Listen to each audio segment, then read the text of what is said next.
প্রতিষ্ঠাবার্ষিকী। এই প্রতিষ্ঠাবার্ষিকীতে উপস্থিত আছেন আমাদের যাদের হাত ধরে এই খিলিপান ব্যবসায়ী সমিতি গঠিত হয়েছিল। সাবেক সভাপতি আমার আজাদ ভাই, সাধারণ সম্পাদক ইব্রাহিম, যারা এই খিলিপান ব্যবসায়ীদেরকে একত্রিত করার একটা প্রচেষ্টা করেছিলেন। আজকে 27 বছর পেরিয়ে গেছে। আজকে বর্তমান কমিটির সভাপতি, সম্পাদক সহ সাংগঠনিক সম্পাদক, বিভিন্ন শাখা কমিটির সদস্যবৃন্দ, উপস্থিত সুধীবৃন্দ, আসসালামু আলাইকুম রহমতুল্লাহ। আসলে একটা সংগঠন জন্ম নেয় কেন? আপনারা দেখবেন যে একটা সাইকেলের মেকার যারা, ওদের একটা সমিতি আছে। যারা মাথার চুল কাটে নরসুন্দর, তাদেরও কিন্তু একটা সমিতি আছে। প্রত্যেকটা সংগঠনের একটা করে সমিতি আছে। এর কারণ হলো যে আমাদের এই যে একই ধরনের ব্যবসা যারা করি তাদেরকে একটা একত্রিত করা, এবং এই একত্রিত করার মাধ্যমে কোনো অসচ্ছল, কোনো বিপদ আপদ, কোনো ধরনের সমস্যা সৃষ্টি হলে আমরা সমিতির দ্বারস্থ হব। একটা দোকানে যায় একজন এলাকার মাস্তান একটা গন্ডগোল করলো, তখন আপনি একাই কিন্তু তাকে প্রোটেক্ট করতে পারছেন না। তাকে করতে গেলে সংঘবদ্ধভাবে একটা ইউনাইটেড শক্তি দরকার। সেজন্যই কিন্তু এই সমিতিগুলো গঠিত হয়। এবং এই সমিতি চলবে কিভাবে? যদি অর্থ না থাকে তাহলে কোনোভাবেই কোনো কিছু করা সম্ভব নয়।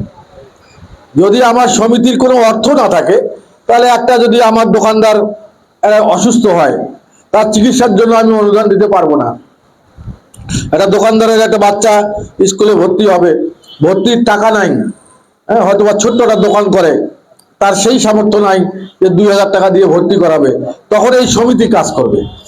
বিভিন্ন কাজের জন্যই কিন্তু এই সমিতিটা করা হয়। তা আপনাদের যদি এখানে সমিতির তহবিলে যদি অর্থই না থাকে তাহলে যত কথা ওই কথা থেকে যাবে, কিন্তু আমরা কারো পাশে দাঁড়াতে পারবো না। এখন আপনাদের প্রত্যেকটা সংগঠনের একটা নিয়ম আছে। রাজনৈতিক সংগঠন, পেশাজীবী সংগঠন, ব্যবসায়ী সংগঠন, সব সংগঠনেরই সদস্যভুক্ত যারা সমিতির সদস্য, তাদের একটা চাঁদা থাকে, এবং এই চাঁদাটা জমা হয় একটা স্বতন্ত্র ব্যাংকের অ্যাকাউন্টে। এবং যখন সেই সমিতির প্রয়োজনে কোনো খরচ করবে, তখন সভাপতি, সম্পাদক, ক্যাশিয়ার অথবা সভাপতি, ক্যাশিয়ার দ্বৈত স্বাক্ষর দিয়ে টাকা তুলে সেই খরচটা দেবে। হিসাবটা রেজিস্টারে থাকবে, ভাউচারটা থাকবে। তো এইভাবে কিন্তু সংগঠন পরিচালনা হয়।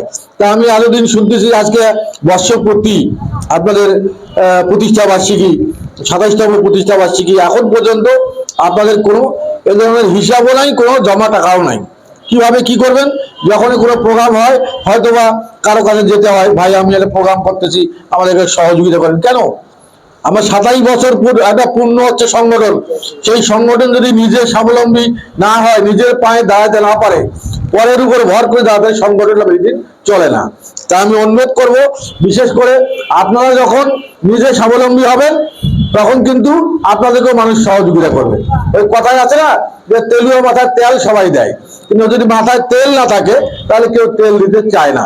আজকে আমাদের মধ্যে যেটা দরকার, ইউনিটি, একতা। একটা সিদ্ধান্ত খিলিপান ব্যবসায়ী সমিতি আজকে প্রেস রিলিজ দিয়ে দিল, পত্রিকায় আসলো, পরদিন সকালবেলায় সমস্ত পানের দোকানদারে এই সিদ্ধান্তটা আমাদেরকে মেনে চলতে হবে। কিন্তু আমরা তো মানি না।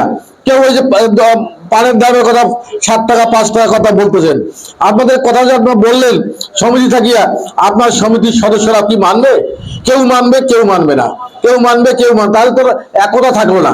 তখন কিন্তু এটা প্রতিপালন কোনো সময় হবে না।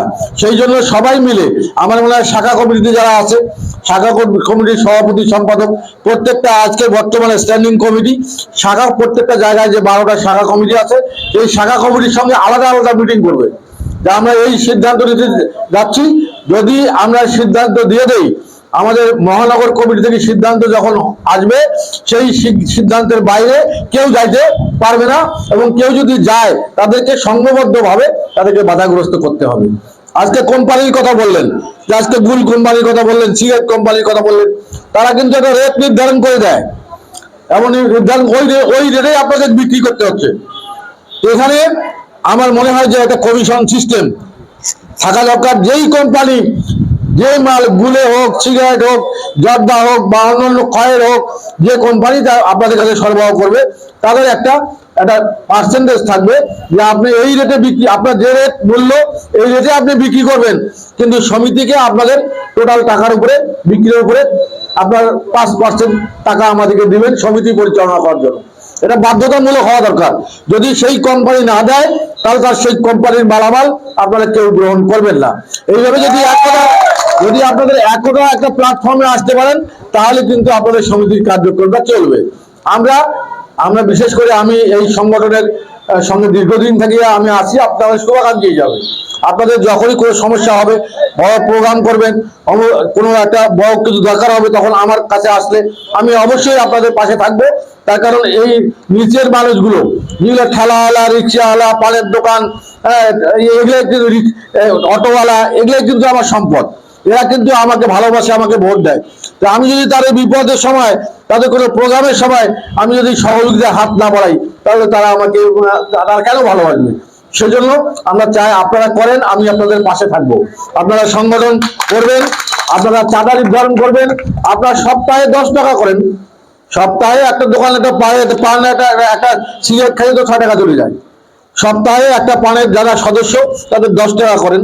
একটা শাখা কমিটিতে 20টা দোকান আছে, 20-10কে সপ্তাহে যদি তোমার 200 টাকা, এক মাসে আসে 800 টাকা। এইভাবে আপনাদের 12টা শাখা আছে।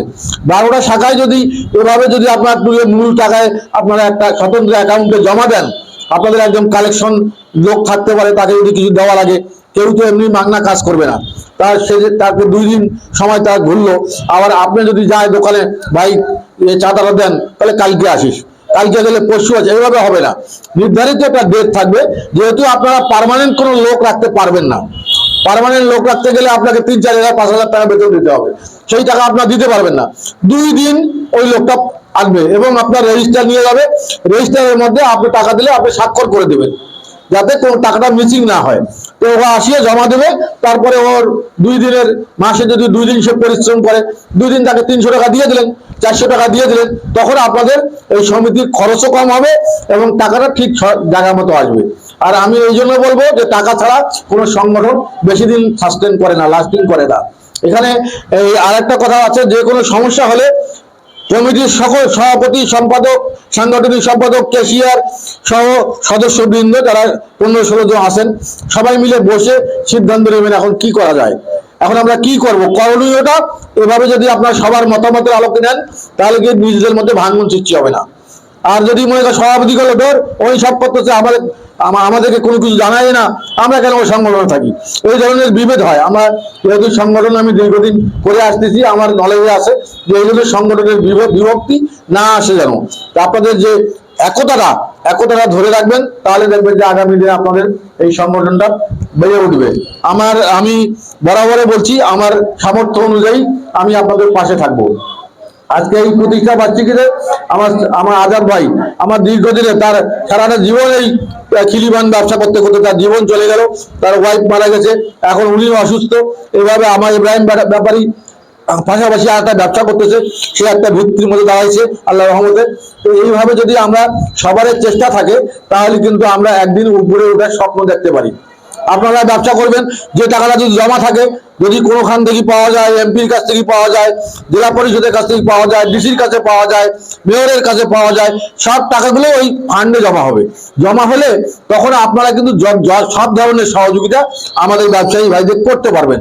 একটা দোকান বসে গেছে, হয়তো কেউ অসুস্থ, দোকান করতে পারছে, মাল নাই, 5,000 টাকা লোনের দরকার, আপনারা এই সমিতি থেকে লোন দিতে পারবেন। সবকিছু আপনার করা সম্ভব যদি আপনাদের মধ্যে সদিচ্ছা থাকে, যদি আপনাদের কিছু করার ইচ্ছা থাকে তাহলে কিন্তু আপনারা করতে পারবেন। তা আমি চাই যে এই আমাদের পানের দোকান রংপুর অঞ্চলে পানের ব্যবসা এটা কিন্তু না হয়ে নয়। হ্যাঁ, আমাদের অন্যান্য জেলায় কিন্তু পান দোকান খুঁজে নেওয়া লাগে, কিন্তু রংপুরে প্রত্যেকটা এলাকায়, প্রত্যেকটা বাজারে, ঘাটে, রাস্তায় দেখবেন যে আমাদের পানের দোকান একটা মানে নিয়ামক শক্তি হিসাবে আছে। তা আপনাদের একত্রিত যদি আপনারা হতে পারেন তাহলে এই সংগঠনটা একদিন বড় সংগঠন হিসাবে আত্মপ্রকাশ করবে। আমার পক্ষ থেকে সহযোগিতা থাকবে ইনশাআল্লাহ।